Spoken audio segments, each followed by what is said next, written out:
without a solution. Because unlike excitement, trust does not regenerate on demand. Once it's broken, it doesn't return simply because time has passed or apologies have been offered. This conversation isn't about blaming women or excusing men. It's about understanding emotional patterns that unfold after choices are made. A good man in this context isn't perfect. He's consistent. He's emotionally present. He invests without keeping score. He chooses stability over drama and effort over avoidance. And because of that, his value is often recognized only in his why. Fear comes after, not before absence. When he's present, his reliability feels normal. When he's gone, it becomes rare. The truth is, when a good man is hurt deeply enough, he doesn't chase closure. He rebuilds internally. And that's where the fear begins, because what follows is not anger. It's acceptance, not bitterness, but boundaries. And once a man reaches that point, he doesn't return as the same person. The emotional access that once existed is gone. And for the person who caused the hurt, there's no clear way back. This matters because emotional pain doesn't end when a relationship ends. It evolves. It changes form. For men, it often turns into discipline, distance, and growth. For women who cause the damage, it often turns into reflection, comparison, and quiet regret. Not always regret for the relationship itself, but for the version of themselves they were when they had something they didn't fully understand. So this video isn't about teaching anyone how to win someone back.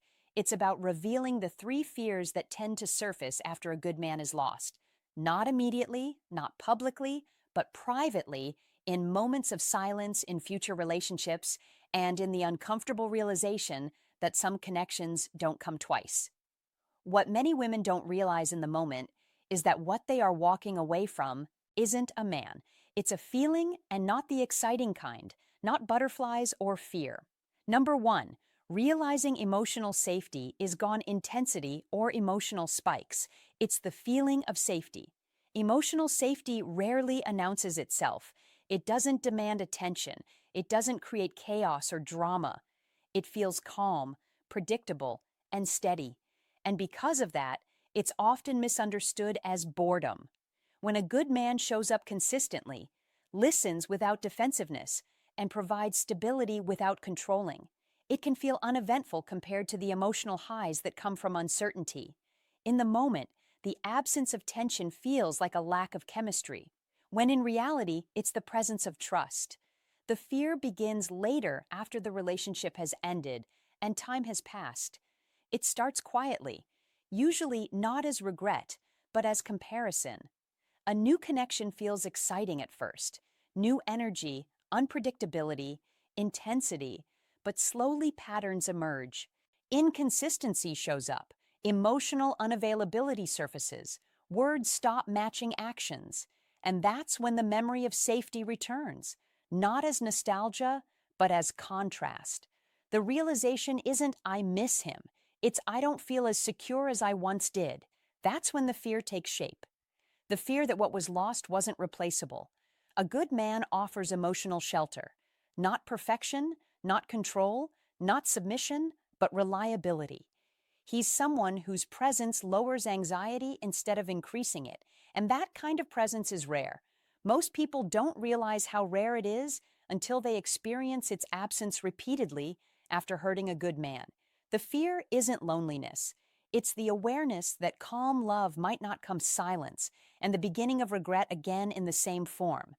That emotional safety, being able to speak freely, to disagree without punishment, to be imperfect without being abandoned, becomes a reference point. And once that reference point exists, everything else feels unstable by comparison. What makes this fear more complex is that it can't be easily articulated. There's no dramatic story to tell, no villain to blame, just the quiet understanding that excitement fades, but safety endures. And when safety is gone, the nervous system remembers. It remembers how it felt to exhale, to not overthink every message, to trust consistency. That's why the fear deepens over time, because each new experience reinforces what was lost rather than replacing it. This fear isn't about wanting the man back. It's about fearing the absence of what he represented. A good man doesn't just fill a role in a relationship, he sets a standard for emotional regulation and mutual respect. After that standard is established, chaos becomes harder to tolerate. Even when chaos feels familiar or exciting, it also feels draining, and that creates internal conflict. The mind tries to justify past decisions while the body recognizes what it once had. The most painful part of this fear is its permanence. Emotional safety isn't something you can demand from another person. It's something that's built slowly through consistency and trust. And once broken, it doesn't reset with time. The fear is realizing that what felt ordinary was actually exceptional, and that exceptional things once lost don't simply return because they're fear number two, knowing she can't replace you desired. The second fear doesn't arrive all at once. It unfolds gradually, often in moments that feel small but carry weight. It begins when a woman realizes that some damage cannot be undone, not because there was no apology, but because trust doesn't respond to words once it has been deeply broken. At first, there is often a belief that time will soften things, that emotions will cool, that distance will create perspective and make repair possible. But what happens with a good man is different. When he is hurt beyond a certain point, he doesn't explode or seek revenge. He withdraws internally, and that withdrawal is irreversible. A good man doesn't detach emotionally as a tactic. He does it as a form of self-preservation. Once he realizes that staying open costs him his peace, he closes the door quietly. From the outside, this can look like maturity or acceptance, but internally, something fundamental has shifted. The emotional access that once existed is gone. And that's when the fear begins. The fear of knowing that no matter what is said or done, the version of him that loved freely will never return. Apologies feel different when they arrive after detachment. They land on a surface that no longer absorbs them. There is politeness instead of warmth, calm instead of connection. And that calm can be more unsettling than anger. Anger suggests there's still emotional energy. Calm suggests resolution. The fear isn't that forgiveness won't be granted. It's that forgiveness no longer changes anything.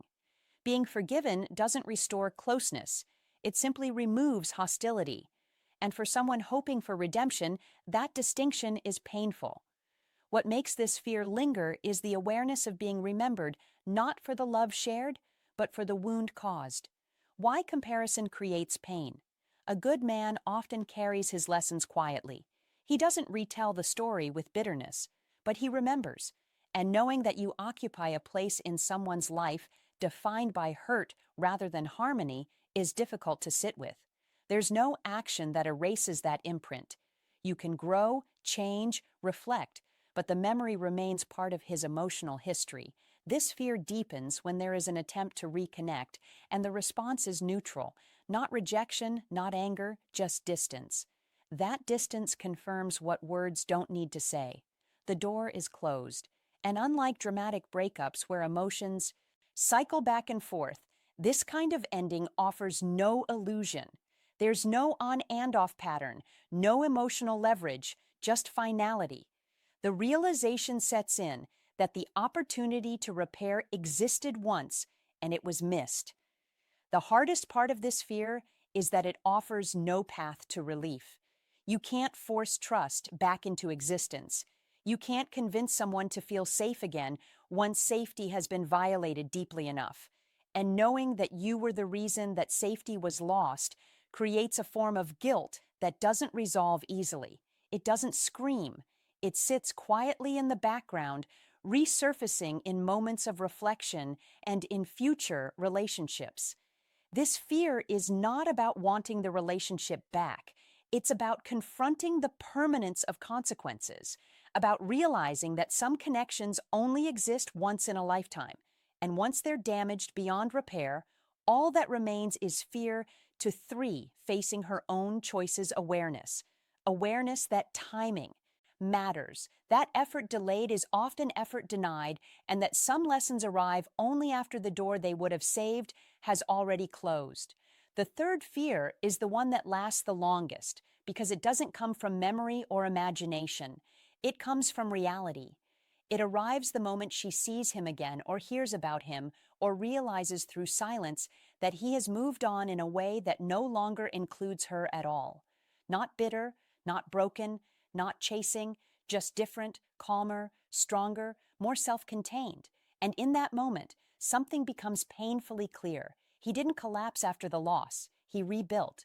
What makes this fear so unsettling is that it removes the comforting narrative that hurting him ruined him. There's a strange sense of relief people sometimes feel believing their actions left a permanent mark, that they mattered enough to derail someone's life.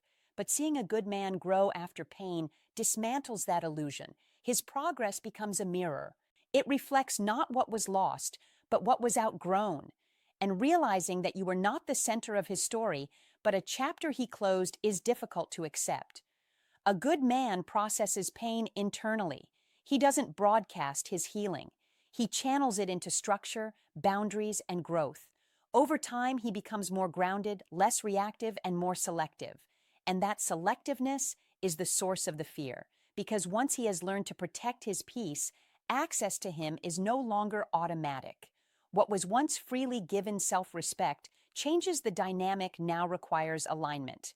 The emotional availability that used to feel endless is now guarded, and there is no resentment in that, only clarity. The fear intensifies when there is no emotional reaction left, when conversations, if they happen at all, are polite but distant, when there's no longing in his voice, no curiosity, no lingering attachment.